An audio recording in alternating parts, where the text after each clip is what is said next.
नमस्कार, मी प्रेम मोरे ठाणे वैभव मध्ये तुम्हा सगळ्यांचं स्वागत करतो आणि 1 मे महाराष्ट्र दिनानिमित्त तुम्हाला खूप साऱ्या शुभेच्छा देतो।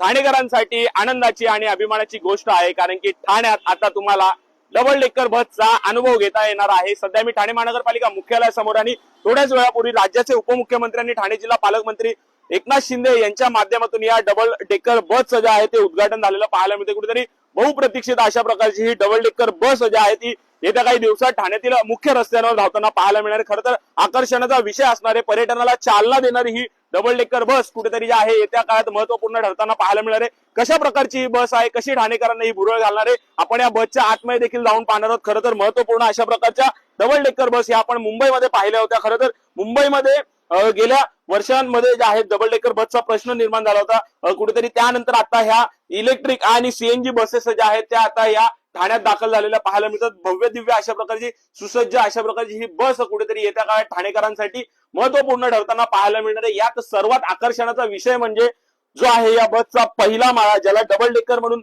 ज्या मोठ्या प्रमाणात पाहिलं तर अशा प्रकारच्या शिड्यांनी तुम्ही वर जाऊ शकता आणि कुठेतरी जे आहे ते ठाणे शहरात जे आहे पिकनिकचा किंवा शहरातील मुख्य भागांचा जो आहे तो अनुभव घेऊ शकता। खरं तर आपण ह्या ठिकाणी पाहिलं तर ह्या सुसज्ज अशा प्रकारच्या सीट्स आहेत। समोर तुम्हाला हा व्ह्यू पाहायला मिळणार आहे।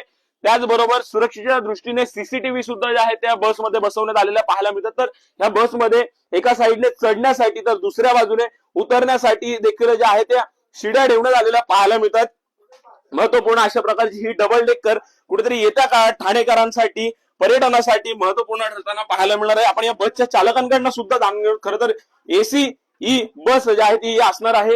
ही सध्या मी आहे ही सीएनजी ही बस आहे, चार्जिंग वरची बस आहे आणि त्या बसमध्ये आपण हे दृश्य पाहत आहोत। खरं तर ठाणेकरांना 1 मे महाराष्ट्र दिन, कामगार दिन आणि बौद्ध पौर्णिमेनिमित्त खऱ्या अर्थाने ही महापालिकेकडनं भेट मिळाली असं म्हणावं लागेल। आपण जर पाहिलं तर हिचा हा पूर्ण जो आहे सिस्टम या ठिकाणी पाहायला मिळतं। ऑटोमॅटिक अशा प्रकारची ही ई बस आहे। आपल्यासोबत बोलण्यासाठी चालक देखील आहेत।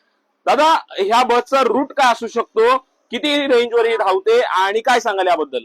खरं तर सध्या रूट फिक्स नाही केले, पण 3 नाका ते आपलं गायमुख पर्यंत हे केले आणि किती प्रवाशांची कॅपॅसिटी आहे? प्रवाशांची 65 प्रवाशांची कॅपॅसिटी, खाली 30 आणि वरती 35।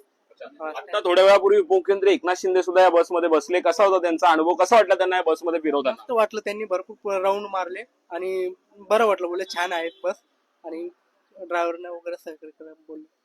नक्कीच कुठेतरी 65 सीटची कॅपॅसिटी जी आहे ती या बसमध्ये पाहायला मिळणार आहे। येत्या काळात कुठेतरी सर्वसामान्य ठाणेकरांना परवडणाऱ्या दरात ही बस सेवा उपलब्ध होणार असल्याचे देखील बोललं जात आहे। त्यामुळे नक्कीच आता कशा प्रकारे ठाणे शहरात या डबल डेकर बस धावतील, ठाण्यातील ठाणे 3 नाका ते गायमुख चौपाटी ते मुंब्रा चौपाटीपर्यंत ह्या बसेस धावणार आहेत। त्यामुळे नक्कीच तुम्हाला हे टीएमटी बस बद्दल काय वाटतं हे देखील मला कमेंट बॉक्सद्वारे नक्की कळवून ठाण्यातील अशा ताज्या घडामोडींसाठी ठाण्याच्या फेसबुक, इन्स्टा आणि ट्विटर अकाउंटला फॉलो करा, तसेच आमच्या युट्यूब चॅनलला सबस्क्राईब करा।